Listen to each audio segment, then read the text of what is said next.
사랑과 은혜가 많으신 아버지 하나님, 하나님께서 우리 또 영광의 교회 사랑하셔서 이렇게 오게 하시고 우리가 같이 교회를 세우고자 모였습니다. 주님 함께 하시고 우리 주영남 목사님을 세우셨사오니 더욱더 이 교회가 든든히 서갈 수 있도록 초대교회의 역사가 일어날 수 있도록 하나님 함께하여 주시옵소서. 아멘. 이한 시간에 제가 부족한 종이 말씀을 전하려고 합니다. 주님께서 성령님께서 저의 입술을 주관하시고 함께하여 주시옵소서. 아멘. 예수 그리스도 이름으로 기도드려옵나이다. 아멘. 성경 말씀은 고린도전서 9장 14절부터 16절까지 같이 한 목소리로 크게 읽겠습니다. 합독하겠습니다.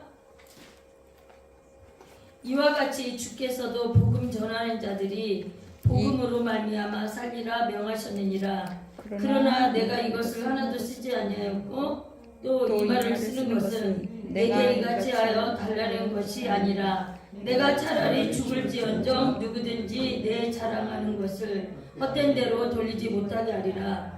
내가 복음을 전할지라도 자랑할 것이 없음은 내가 부득불할 임이라. 만일 복음을 전하지 아니하며 내게 화가 있을 것이로다. 아멘. 오늘 제목은 복음의 전도에 대해서 생명을 바친 선교사 바울에 대해서 같이 은혜를 나누고자 합니다. 본문의 바울은 어떤 사람이었어요? 기독교를 핍박하던 자가 기독교를 전파하는 자로 완전히 바뀐 돌변하였다면 이것은 바로 우리가 기적이라고 볼 수가 있습니다. 그런 기적적으로 변화된 인물이 오늘의 본문을 고백한 바울입니다. 기독교 역사에 있어서 바울만큼 위대한 그런 인물은 없습니다. 위대한 복음 전도자였던 바울은 누가와 같이 누가는 사도행전 9장과 13장에서도 보면 또 누가가 소개하고 있죠. 본문에는 그가 회심한 사건과 전도 기행문이라고 되어 있습니다. 그렇다면 이전에는 그 바울이 어떤 인물이었습니까? 세상적으로 볼 때 완벽한 그런 다 갖춘 성공의 조건을 갖춘 인물이었습니다. 그저 가멀리엘 문화생이고 로마 시민권을 가지고 있었고 5개 국어를 했던 사람이었어요. 그때 당시에 대단한 인물이었어요. 그런데 그가 하나님께서 그를 불러서 변화시켜서 세상의 성공자가 아니라 위대한 복음 전도자로 그를 부르셨습니다. 아멘. 종교적이고 정치적이며 지성적인 인물이 어떻게 이렇게 위대한 복음 전도자로 변화되었습니까? 우선 그가 활동한 시대로 살펴보면 하나님의 의도를 알 수가 있습니다. 사도행전 2장에 따르면 오순절날에 사도들과 성도들에게 임한 성령의 강한 그런 성령의 능력이 폭발적으로 나타나서 예루살렘으로부터 온 유대와 사마리아와 그런 땅끝까지 로마 제국 전역으로 기독교가 확산되어가는 그런 중요한 시기였습니다. 그는 첫 번째로 로마 정부는 황제 숭배를 거부한 기독교인들이 박해를 가했고 둘째로 예수님을 십자가에 못 박아서 그런 못 박았던 유대인들은 기독교인들의 그런 폭발적인 그런 부흥으로 인해서 위협을 느끼고 방해하고 핍박했습니다. 사도행전 8장에 보면 이런 상황 속에서 하나님은 바울을 부르셨습니다. 원래 이름이 사울이었죠. 사울아 사울아 왜 네가 나를 핍박하느냐.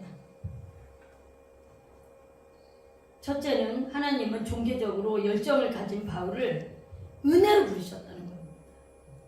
본래 사울이라는 그 이름은 그가 개종하기 전에 히브리식 이름이에요.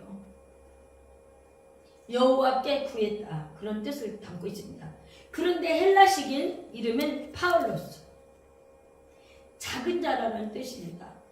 한마디로 여호와 하나님을 향한 종교적 열정과 겸손을 가진 그런 사람이었습니다. 그리스도를 박해했던 사울이 위대한 복음 전도자 바울이 된 것은 인간적 열심에 따른 것이 아니라 하나님이 택정하여 부르신 은혜에 따라 이루어진 것이었습니다. 아멘. 두 번째로 부활하신 주님을 만나는 영적 체험이 그에게 있었기 때문입니다. 아멘. 철저한 바리새인이었던 사울은 종교적 열심에 치우쳐 그리스도인들을 박해한 일에 앞장섰습니다. 그가 스데반을 핍박하고 스데반 사건 유명하지. 사울은 이방 선교를 위한 택한 그릇이었습니다. 아멘. 세 번째로 영적인 체험을 통해서 바울은 새로운 생명의 가치를 발견하였습니다. 주의 택한 그릇이었기 때문에 바울은 아나니아의 안수를 통해 성령 충만을 경험하였습니다. 사도행전 9장 17절에서 19절에 보면 그 이후로 그의 복음 전도사에게는 항상 성령님께서 그와 동행하였습니다. 제가 처음 예수 믿었을 때 처음 나온 날부터 저는 전도하기 시작했습니다. 오늘 나왔다면 오늘부터 전도하기 시작했어요. 그리고 이 성경을 읽다가 성경을 읽지 않아도 신기한 체험이 뭐였냐면 이 벽에 요한복음 이런 글씨들이 저절로 써지는 거예요. 성경 예수님이 누구지? 요한복음이 어디 있지? 그런 거 하나도 몰랐을 때도 성령님께서 택한 글씨는지 이 벽에 글씨가 써지는 거야. 성경이. 신기하더라고요. 그런 체험을 했고 그래서 예수님을 깊이 만나고 변화되니까 막 제가 원래는 취미가 예수 안 믿었을 때 우리 친정엄마가 권사님인데 매일 앉으면 기도하고 성경 읽고 우리 그런 친정 엄마였어요. 지금은 소천하였지만 그런데 저를 그렇게 전도하려고 하는데 제가 술을 좋아해가 예수를 안 믿은 거야. 아침 8시까지 술을 먹었던 사람이니까 말로 지고 갈 정도. 그게 믿어집니까? 왜냐면 우리 친정 식구 오빠들도 그렇고 친정 아버지도 완전 술을 엄청 좋아하는 그런 집안이에요. 그러다 보니 그게 유전적인지 직장 다니다가 어떻게 남자 직원들하고 이렇게 있다 보니까 술을 배우게 된 거예요. 처음에. 그래서 술을 먹어라, 부어라, 마셔라. 또 제가 있었던 직장이 공무원이었어요. 그러다 보니까 선거, 대통령 선거 있고 국회의원 선거 있으면 그냥 계속 서로 해야 되고 뭐 해야 되니까 마시는 거잖아. 거기다 다른 분이 와서 또 술 사줘, 저쪽 뭐 선거 관련된 분이 와서 국회의원이 술 사줘 이러다 보니까 남자 직원들하고 계속. 그래서 아침 8시까지 마시고도 또 출근하는 거야. 말짱해가지고.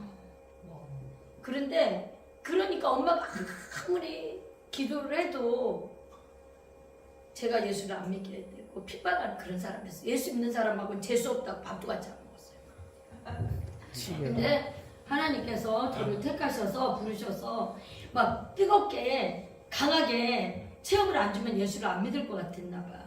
그래서 그렇게 글씨도 써지고 그냥 이렇게 나가서 초신자인데 전도하면 말한 대로 바로 되는 거예요. 그래서 아까 말씀이 중요하지만 은사도 무시 못해요. 저는 제가 은사를 달라고 해본 적이 없었어요. 저절로 예언하고 신유가 온 거예요. 근데 안 믿는 이방인한테 가서 복음을 딱 전하잖아요. 바로 병이 낫고 이쪽으로 이사갑니다. 저쪽으로 이사갑니다. 집사들하고 이방 그 사람들한테도 말한 대로 바로 되는 거예요.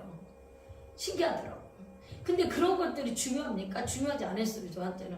왜냐면 이 영혼이 예수를 안 믿으면 지옥 갈 텐데 그게 너무 마음이 아프갖고 새벽에 나가서 울면서 기도하고 철야에 가서 기도하고 그 영혼을 사랑해서 다른 거가 뭐가 그렇게 가치가 있어요. 제가 그 자리에서 신유를 행한들 예수님의 발밑에도 아닌데 그죠? 그런데 하나님께서는 그런 은사가 필요하기 때문에 준 거죠. 영혼을 구원하기 위해서. 아멘. 왜냐면 이분이 낙심해가지고 지금 집도 없고 부도 나서 절망적이고 자살까지 하는 사람들 저는 많이 만났거든요. 그 많은 영혼 중에서 얼마나 많은 체험을 했겠어요. 근데 그 사람한테 이 요한복음 갖다 드린다고 예수 믿어요? 절대 안 믿어요. 그럴 때는 은사가 필요해요. 이 사람에게 뭔가 비전을 주고 소망을 줘야만이 그 사람이 예수를 붙들고 세상에 나가지 않아요. 그러면 낙심해가지고 세상에 나가버려요. 왜냐하면 너나 잘 이 성경 말씀이 믿어지냐고. 저도 안 믿어졌었는데 예수 믿기 전에도 안 믿어져. 근데 나오자마자 하나님께서 그렇게 말씀으로 강하게 붙잡아 주시고 예수님을 구주로 영접했기 때문에 대통령 앞에 아니면 누구한테 가서라도 자신 있게 예수님을 증거할 수 있는 것입니다. 아멘. 그리고 그런 기적이 일어나지요. 바울도 그래서 제가 바울을 오늘 소개하는 것은 바울처럼 되고 싶었다 그런 게 있었어요. 저에게 그런 그 모델로 삼았었지. 지금은 아니에요. 근데 왜냐면 너무 바울이 고난이 세고 바울같이 그렇게 결혼 안 하고 막 이런 것들은 존경하고 싶지가 않은 거죠. 솔직하게. 그래서 그렇지만 성경에 전체적으로 기록한 것도 제일 많고 바울은 위대한 복음 전도자였죠. 네 번째로 위대한 복음 전도자인 바울은 사명을 위하여 이전 것을 가감하게 버리고 심지어는 죽음을 두려워하지 않았습니다. 바울은 이대한 신앙 고백을 남겼습니다. 내 주 그리스도 예수를 아는 지식이 가장 고상하다고 합니다. 빌립보서 3장 8절 말씀. 그리스도를 얻고자 세상의 것들을 버리고 모든 것을 배설물로 여깁니다. 아멘. 오늘의 본문에서도 분명하게 고백합니다. 만일 복음을 전하지 아니하면 내게 화가 있을 것입니다. 고린도전서 9장 16절 말씀. 수많은 그리스도인들을 감옥에 집어넣고 예수를 핍박하던 그가 예수를 하나님이 보내신 그리스도이시며 그의 십자가 피로 인하여 제사함과 구원이 있다는 그런 은혜의 복음의 빚진 자로서 복음 전도에 전심 전력하는 그런 모습을 우리가 상상해 보시기 바랍니다. 아멘. 바울의 복음 전도의 열정 앞에서 재정 문제는 걸림돌이 되지 않았습니다. 또한 동역을 위해서 사역자들을 양성하고 그런 효율을 높였습니다. 그래서 우리 영광의 교회 여기 목사님을 제가 존경하는 이유는 수많은 교회가 저번 주에도 제가 간증했지만 오라는 데는 많다고 했잖아요. 사실 저는 철학을 줘도 안 가요. 성향 자체가 아무리 힘들어도 제가 감동이 되면 움직이는데 여기 목사님 사랑하시고 성경이 장 목사님 이렇게 개척 또 저쪽에서 하시다가 이렇게 하나님께서 왜냐하면 예전에는 어디에서 용이 났다고 했는데 지금 개천에서 용 났다고 그런 말이 있잖아요. 근데 지금 강남에서 용 났네요. 아멘. 네, 그렇게 양재 서초구. 네, 서초구 양. 네, 양재 강남권에 하나님께서 교회를 주신 것은 사랑하시고 또 복음 전도에 열정을 가졌잖아요. 아멘. 그럴 때 하나님께서 여기 교회가 미어 터지고 아멘. 부흥의 불길이 타오를 것입니다. 아멘. 왜냐하면 우리나라에 그 책도 내시고 어떤 목사님 그분이 어떤 교회에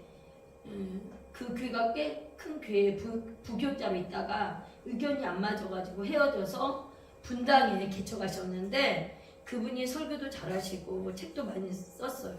근데 그 목사님이 갈 때 교육자가 그 신학생 또 교육자들이 따라온 사람 몇 명 있는 줄 알아요? 총 개척했어요. 300명. 300명이 왔기 때문에 교회가 금방 부흥된 거예요. 그래서 거기서 추려서 사례비를 주고 지금 엄청 커졌죠. 분당에서 유명한 목사님이셔요. 그것처럼 바울의 복음 전도 열정 앞에 재정 문제는 걸림돌이 되어 있지 않다는 거예요. 아멘. 바울은 30년의 복음 전도자로서의 삶을 종종 경주로 비유하였습니다. 나는 선한 싸움을 싸우고 나의 달려갈 길을 마치고 믿음을 지켰으니 이제 후로는 나를 위하여 의의 면류관이 예비되었으므로 주 곧 의로우신 재판장이 그 나라 내게 주실 것입니다. 아멘. 디모데후서 4장 7절에서 8절 말씀. 그래서 유대인의 소송으로 인하여 로마에서 재판을 받았고 결국 BC 67년에 목배임을 당하여 순교가 되었을지라도 그는 위대한 복음 전도자였습니다. 우리도 바울의 복음 전도자의 정신을 본받아서 생명을 다해서 사명을 감당하는 그런 주의 종과 성도님이 다 되시기를 주의 이름으로 축원합니다. 아멘.